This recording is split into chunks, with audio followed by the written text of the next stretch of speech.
Hi friends, how are you all doing? All right, I'm going to give a quick lesson real quick so that your parents can see how to get to the Google Classroom. So Thursday, Miss Wynn and I added each student to the virtual classroom for first and second grade. So when they log on to whatever device they'll be using, you can download the Clever app if it's on your own iPad or iPhone or anything like that. If you're using a computer at home, you should be able to, if you have a camera on your computer, um, hold it up to the camera and that should direct you. If not, I think clever.com is where you can go and navigate logging on that way using the QR code. We printed out QR codes with logins for Google several months back, and we put them on red cardstock and we laminated them, and they've been in the back of the yellow take-home folders. I think some of them, they probably fill out the back clear pocket of the yellow take-home folder. So you might want to check the bottom of their backpacks for their QR codes. If not, we did try to catch all the kids before they checked out, but some checked out before we could. Um, we did give them like just their QR code on a white printout as well. So hopefully they have their QR code one way or the other. So here is the Google Classroom that you're going to be looking for when they log on. So you'll click Google Classroom.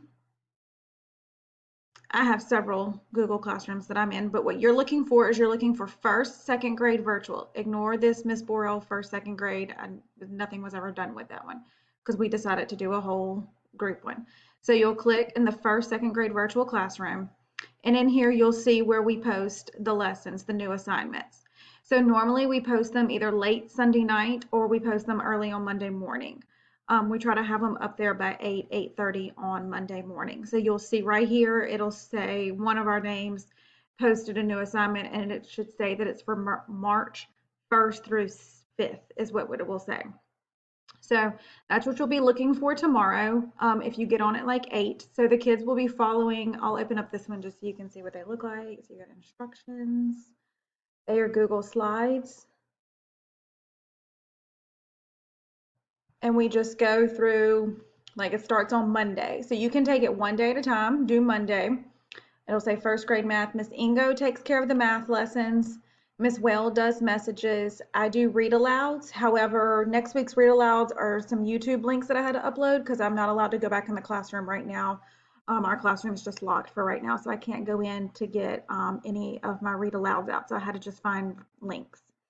There'll be some cultural stuff for them to watch, language arts, and then it goes into Tuesday and goes throughout. I will tomorrow morning try to record a writing lesson and I'll upload lessons. So we have read alouds are posted 3 days a week, Monday, Wednesday, Friday, and writing lessons are posted 3 days a week, Monday, Wednesday, Friday. Um, I think for like math on Tuesdays, there's some other math stuff, but our videos were only required to do like 3 a week. But I'll be meeting with the kids every day, so they'll be fine. They'll meet with me for their main like reading lesson stuff.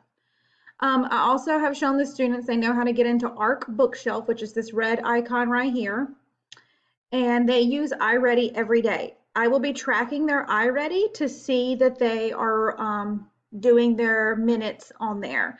Usually a lesson takes anywhere from like 20 to 40 minutes. And their path, it's called a path that they're on, it's set for what they can do. So please, please, please let them do it.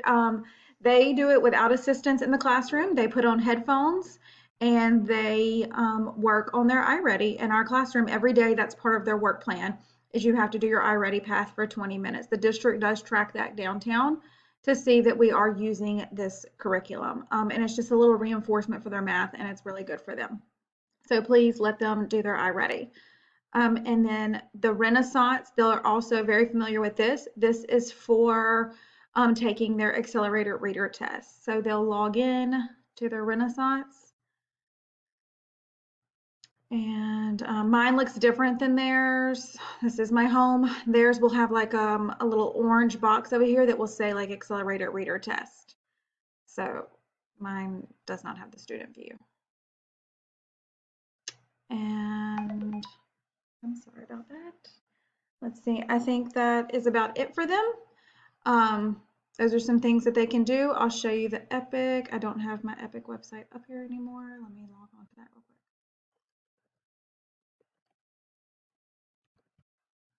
quick. Okay. So getepic.com is where they can go. And you'll log in, and I've attached the class code in the images that I sent to you. So you can go in there and you can search books through AR. There's PWJ, I believe 4714, if I'm not mistaken. Yep, Miss Borrell's class. So they should all be in there. You can click your child's name and oh, she's a little loud. Um, Okay, so you might have to put in like an email address because I'm walking through this with you all. You might have to like put in your email address, sign up. It's free because I have the account for us. And then you'll be able to search books through AR. The books can be read aloud to the child. So it has an option on here for audiobooks usually, and then some of the kids may want to read the books on their own. So I think that is about it. If you have any questions, you can always message me on our class remind. And that should be it. Thank you.